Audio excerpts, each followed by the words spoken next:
Halo sahabat Katolik, saya Aloysius Erdenektias, mahasiswa Sekolah Tinggi Pastoral Santo Petrus Keuskupan Atambua.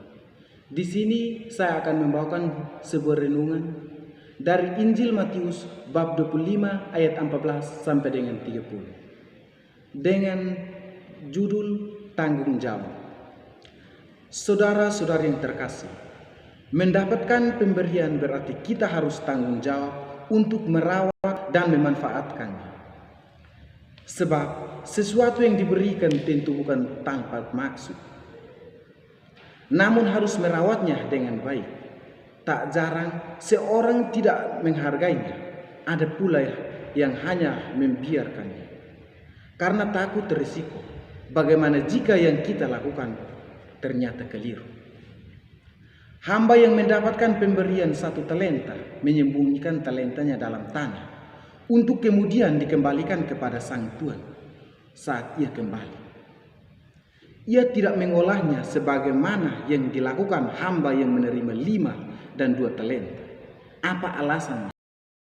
Mungkin ia takut bagaimana pendapat sang Tuhan atas tindakannya.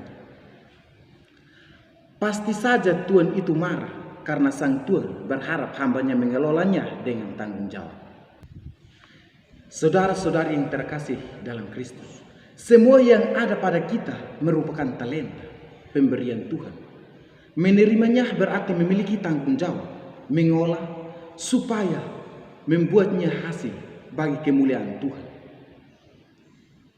Ini tidak selalu berupa materi, tentang dipercayakan supaya kita dapat berkarya jelas. Kita harus berjerih payah bagi Tuhan, karenanya menganggap talenta dengan sikap takut dan ragu. Kita hamba yang meremehkan pemberian sang Tuhan. Lagi pula, bukankah seorang penakut tidak layak bagi kerajaan Allah? Penakut belum tentu tidak diterima untuk masuk dalam kerajaan surga, tetapi bagaimana cara kita mengembangkan apa yang sudah diberikan kepada kita. Tuhan Yesus Kristus memberikan talenta kepada semua umatnya. Semua sesama mendapatkannya, namun jumlahnya berbeda, sesuai kemampuan dan kepastian masing-masing. Tuhan tahu kepastian dan potensi setiap umatnya, maka Dia memberikan talenta yang berbeda-beda jumlahnya. Apakah Tuhan pilih kasih? Pasti tidak, sebab Tuhan Yesus sebagai Tuhan kita adalah Maha Tahu. Dia tahu kemampuan dan keterbatasan kita, maka sebelum Dia berangkat ke surga, kepada semua umatnya diberikan talenta sesuai kemampuannya.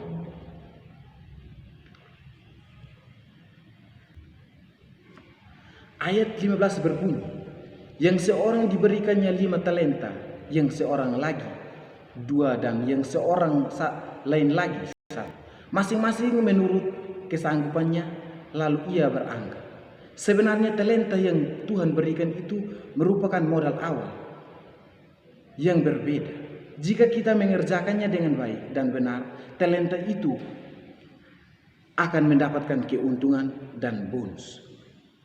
Sehingga meski mungkin di modal awal yang diberikan kecil, tetapi jika setiap dalam perkara yang kecil, yakni mengerjakannya pekerjaan dengan baik dan benar secara bertanggung jawab, maka keuntungannya adalah kita mendapatkan pekerjaan dan tanggung jawab yang besar.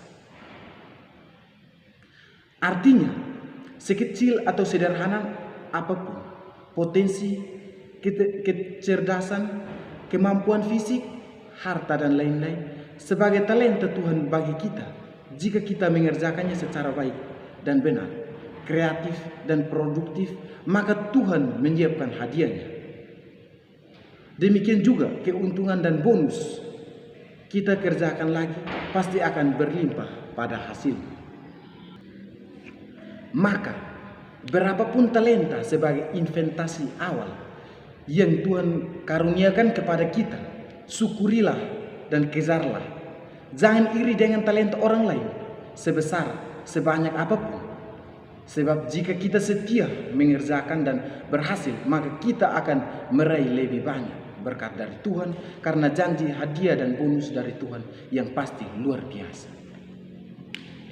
Jadi, bukan soal berapa besar dan berapa banyak talenta yang kita terima daripada Tuhan, tetapi seberapa tanggung jawab dan setiap serta taat kita pada pengelolaan atau pengajaran talenta itu, sehingga berbuah dan menghasilkan seperti yang Tuhan Yesus hadirkan bagi kita. Itulah yang penting. Maka jangan memaksa kehendak kepada Tuhan agar memberikan talenta lebih seperti yang diberikan kepada orang lain. Jangan iri kepada mereka. Kejarlah apa yang menjadi talenta bagi kita masing-masing. Kejarlah dan kejarkanlah. Itulah yang harus kita lakukan. Tetapi tak cukup bagi kita hanya kerja keras.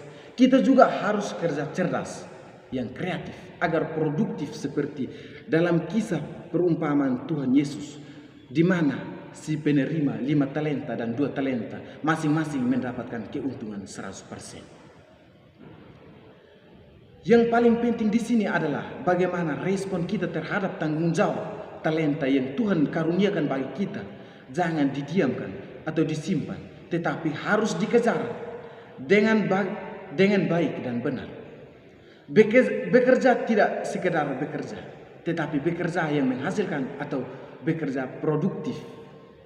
Kerja di sini adalah agar kita menghasilkan buah untuk kebaikan orang lain dan hadiah bagi kita mendapatkan keselamatan kekal dalam kerajaan surga. Sebagai keluarga dan umat Kristen, kita diajarkan untuk melaksanakan tanggung jawab mengejar talenta Tuhan bagi kehidupan kita masing-masing. Tuhan tahu kemampuan kita. Jangan memaksa kehendak untuk lebih, apalagi iri dengan talenta bagi orang lain. Kejarlah talenta kita, jangan mengurus talenta orang lain. Saudara-saudari yang terkasih, jika kita mengolah dan mengerjakan talenta kita dengan baik, benar dan produktif, maka hadiah atau keuntungan dan bonus dari Tuhan Yesus yang tidak terhingga akan segera menjadi milik kita dan keluarga. Amin.